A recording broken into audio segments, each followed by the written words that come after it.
AG ನ್ಯೂಸ್ಗೆ ಸ್ವಾಗತ. ಬೆಳಗಾವಿ ಜಿಲ್ಲೆಯ ಕಿತ್ತೂರು ವಿಧಾನಸಭಾ ಕ್ಷೇತ್ರದಲ್ಲಿ ಕಾಂಗ್ರೆಸ್ನಲ್ಲಿ ಕಂಪನ ಶುರುವಾಗಿದ್ದು, ಸತೀಶ್ ಜಾರಕಿಹೊಳಿ ಅಭಿಮಾನಿಗಳ ಸಂಘದ ಅಧ್ಯಕ್ಷ ಹಬೀಬ್ ಶಿಲೇದಾರ್ ಹಾಗೂ ದಲಿತ ಪರ ಹೋರಾಟಗಾರ ಚಂದ್ರಕಾಂತ ಕಾದ್ರೊಳ್ಳಿ ಅವರು ನಮ್ಮ ನ್ಯೂಸ್ ಸಮೂಹದ ರಾಜ್ಯ ಉಪಸಂಪಾದಕ ಬಸವರಾಜ್ ನಡೆಸಿದ ಸಂವಾದದಲ್ಲಿ ಕಿತ್ತೂರು ರಾಜಕಾರಣದ ವಿವಿಧ ರಾಜಕೀಯ ವಿಷಯಗಳ ಬಗ್ಗೆ ಮುಕ್ತವಾಗಿ ಹಂಚಿಕೊಂಡಿದ್ದಾರೆ. ಶಿಕ್ಷಣ ರೂಪದಲ್ಲಿ ನೋಡಾಕ್ತದ ಅವ್ರು ಅಂದಿದ್ದು ಚಂದ್ರಕಾಂತ್ ಕಾದ್ರೊಳ್ಳಿ ಸತ್ಯ ಐತಿ. 2023 ಖಂಡಿತವಾಗಿ ಯಾಕಂದ್ರೆ ನಾನು ಎಲ್ಲೂ ಹೋಗಿ ಲಾಬಿ ಮಾಡ್ಲಿಲ್ಲ. ನಾನು ಸತೀಶ್ ಜಾರಕಿಹೊಳಿ ಸಾಹೇಬ್ರ ಮುಂದೆ ನಾನು ಒಂದ್ಸಲ ಹೇಳಿದ್ದು, ಸರ್ ಒಂದ್ಸಲ ಸ್ಪರ್ಧೆ ಮಾಡ್ಬೇಕು ಅಂದಿನಿ. ನನ್ನಂತ ಒಬ್ಬ ಸಾಮಾನ್ಯ ಕುಟುಂಬ ಕೂಡ ಒಬ್ಬ MLA ಆಗುವಂತ ಅರ್ಹತೆ ಐತಿ ಅಂತೇಳಿ ಸಮಾಜ ಅನ್ನಕ್ತತಿ, ಕಿತ್ತೂರು ನಾಡಿ ಜನ ಅನ್ನತತಿ. ನಾನು ಟಿಕೆಟ್ ನಾನು ಅರ್ಜಿ ಸಲ್ಲಿಸ್ತೇನೆ ಅಂತಂದ್ರೆ ಸಲ್ಲಿಸ್ತು. ಸಾಯಮ ಸಂದರ್ಭ ಹೆಂಗ್ ಬರ್ತದೆ ನೋಡು ಅಂತೇಳಿ ಇವ್ರಂಗ ನಾ ಲಾಬಿ ಮಾಡಿದ್ರೆ ನಾ ಎಲ್ಲೆಲ್ಲ ಲಾಬಿ ಮಾಡಿದ್ರು ನನಗೂ ಬೇಕಾದಂತ ಟಿಕೆಟ್ ತಗೋಂತ ಅವಕಾಶ ಇತ್ತು.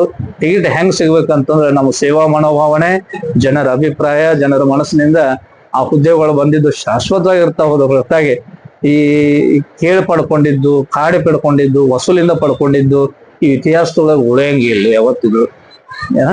ಸತೀಶ್ ಜಾರಕಿಹೊಳಿ ಸಾಹೇಬ್ರ ಕನಸು 2028 ಮುಖ್ಯಮಂತ್ರಿ ಅವ್ರಂತಾರ.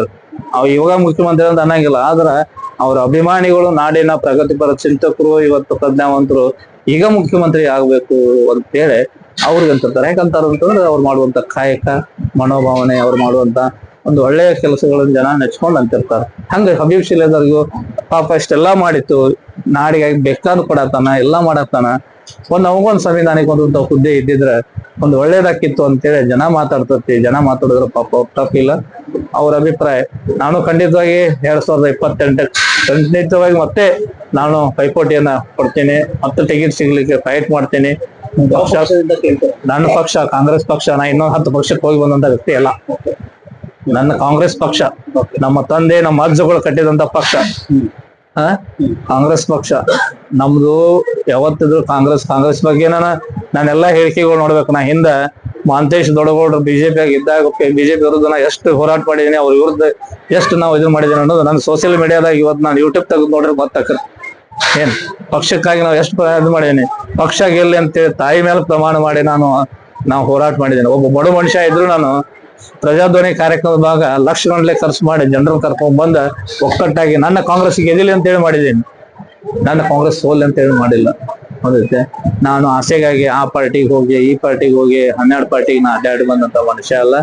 ನಾ ಯಾವ ಪಕ್ಷ ನೋಡ್ರಿ, ಈಗ ಪಕ್ಷದ್ರೋಹ ಚಟುವಟಿಕೆ ಅಂತ ಅಂದ್ರೆ ಏನ, ಆ ಪಕ್ಷದ ಏನಾರ ಲಾಭ ತಗೊಂಡಿರ್ಬೇಕು. ಆ ಪಕ್ಷದ ಲಾಭ ತಗೊಂಡ ಪಕ್ಷಕ್ಕೆ ಏನಾರ ದ್ರೋಹ ಮಾಡಿದ್ರೆ ಪಕ್ಷ ವಿರೋಧ ಚಟುವಟಿಕೆ. ಈಗ ನನಗೆ ಪಕ್ಷ ಏನೂ ಕೊಟ್ಟಿಲ್ಲ, ನನಗೆ ಕೇಳೇನಿಲ್ಲ, ನನಗೆ ಕೊಟ್ಟೇನಿಲ್ಲ, ಒಂದು ಅಧಿಕಾರನೂ ಕೊಟ್ಟಿಲ್ಲ, ಒಂದು ಹುದ್ದೆನೂ ಕೊಟ್ಟಿಲ್ಲ. ನಮ್ಮ ತಂದೆ ಕಾಲದಿಂದ ನಮ್ಮ ಕಡೆಗೆ ಪಕ್ಷಕ್ಕೆ ಹೊರತಾಗಿ ಪಕ್ಷದ ಇದು ನನ್ನ ಮೇಲಿಲ್ಲ. ಏನಂತ ಹೇಳೋದಕ್ಕೆ ಋಣ ನನ್ನ ಮೇಲಿಲ್ಲ. ಋಣ ಕಾಂಗ್ರೆಸ್ ಪಕ್ಷದ ಋಣ ಸಮಾಜದ ಮೇಲೆ ಐತಿ, ರಾಜ್ಯದ ಮೇಲೆ ಐತಿ, ರಾಷ್ಟ್ರದ ಮೇಲೆ ಐತಿ. ವೈಯಕ್ತಿಕವಾಗಿ ನಮ್ಮ ಮೇಲೆ ಇಲ್ಲ. ಕಳೆದ ಬಾರಿ 2023ರಲ್ಲಿ ಹಬೀಬಣ್ಣ ಶಿಲೇದಾರ್ ಟಿಕೆಟ್ ಸಿಗಬೇಕಾಗಿತ್ತು. ಅಲ್ಲಿ ಷಡ್ಯಂತರಗಳಿಂದ ಬೇರೆಯವ್ರ ಟಿಕೆಟ್ ಸಿಕ್ಕು ಅವ್ರನ್ನ ಮೂಲೆ ಗುಂಪು ಮಾಡುವಂತಹ ಪ್ರಯತ್ನಗಳು ಬಹಳ ನಡೆದು. ಆದ್ರೆ ಈ ಬಾರಿ 2028 ಚುನಾವಣೆಯಲ್ಲಿ ಅವ್ರಿಗೆ ಖಂಡಿತವಾಗಿ ಟಿಕೆಟ್ ಸಿಗ್ತದೆ. ಈ ಭಾಗದ ಶಾಸಕರಾಗ್ತಾರೆ. ಈಗಿರುವಂತ ಶಾಸಕರು ಏನ್ ಕೆಲಸ ಮಾಡ್ತಾ ಇದ್ದಾರೆ, ಹಿಂದಿನ ಶಾಸಕರು ಏನ್ ಕೆಲಸ ಮಾಡಿದಾರೆ ಅನ್ನೋದನ್ನ ಈ ಭಾಗದ ಜನ ನೋಡ್ತಾ ಇದ್ದಾರೆ. ಅದು ಎಷ್ಟು ಒಳ್ಳೇದು ಎಷ್ಟು ಕೆಟ್ಟದು ಅನ್ನೋದನ್ನ ಮತದಾರರೇ ತೀರ್ಮಾನ ಮಾಡುವಂತ ದಿನಗಳಿವೆ. ಹಾಗಾಗಿ ಹಬೀಬಣ್ಣ ಶಿಲೇದಾರ್ ಅವರು ಈ ಭಾಗದ ಮುಂದಿನ ಶಾಸಕರು, ಭಾವಿ ಶಾಸಕರು ಅಂತೇಳಿ ನಾವು ಬಹಳ ಖುಷಿಯಿಂದ ಹೇಳ್ತೇನೆ. ಯಾಕಂದ್ರೆ ನಮ್ಮ ಸಮುದಾಯದ ಅನೇಕ ಮತದಾರರು ನಾವೆಲ್ಲ ಅವ್ರ ಪರವಾಗಿ ನಿಂತು ಕೆಲಸ ಮಾಡ್ತೀವಿ. ಅವ್ರ ಮುಂದಿನ ಕಿತ್ತೂರಿನ MLA ಆಗೋದ್ರಲ್ಲಿ ಸಂಶಯ ಇಲ್ಲ ಅನ್ನುವಂತ ಮಾತನ್ನ ಈ ತಮ್ಮ ಮಾಧ್ಯಮದ ಮೂಲಕ ಇಷ್ಟ ಹೇಳಿಕೆ ಇಚ್ಛೆ.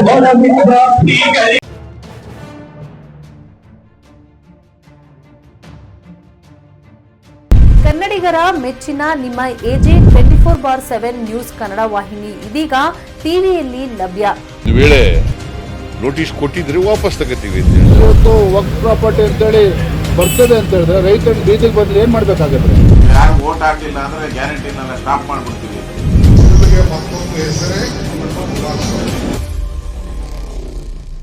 ಕರ್ನಾಟಕ ಮತ್ತು ದೇಶ ವಿದೇಶ 360 ಡಿಗ್ರಿ ಸುದ್ದಿ ಹಾಗೂ ಉತ್ತರ ಕರ್ನಾಟಕ, ಬೆಳಗಾವಿ, ಬಾಗಲಕೋಟೆ, ಧಾರವಾಡ, ಹಾವೇರಿ, ಗದಗ, ಬಿಜಾಪುರ ಜಿಲ್ಲೆಯ ಕ್ಷಣ ಕ್ಷಣದ ವಿವರವನ್ನ ಪಡೆಯುವುದಕ್ಕೆ AJ 24/7 ನ್ಯೂಸ್ ಕನ್ನಡ ವಾಹಿನಿಯನ್ನ ಲೈಕ್ ಮಾಡಿ, ವಿಡಿಯೋಗಳನ್ನ ಶೇರ್ ಮಾಡಿ, ಕಮೆಂಟ್ ಮಾಡುವ ಮೂಲಕ ನಮ್ಮ ವಾಹಿನಿಗೆ ಸಹಕಾರ ನೀಡಿ ಮತ್ತು ಚಾನೆಲ್ ಅನ್ನ ಸಬ್ಸ್ಕ್ರೈಬ್ ಮಾಡಿ.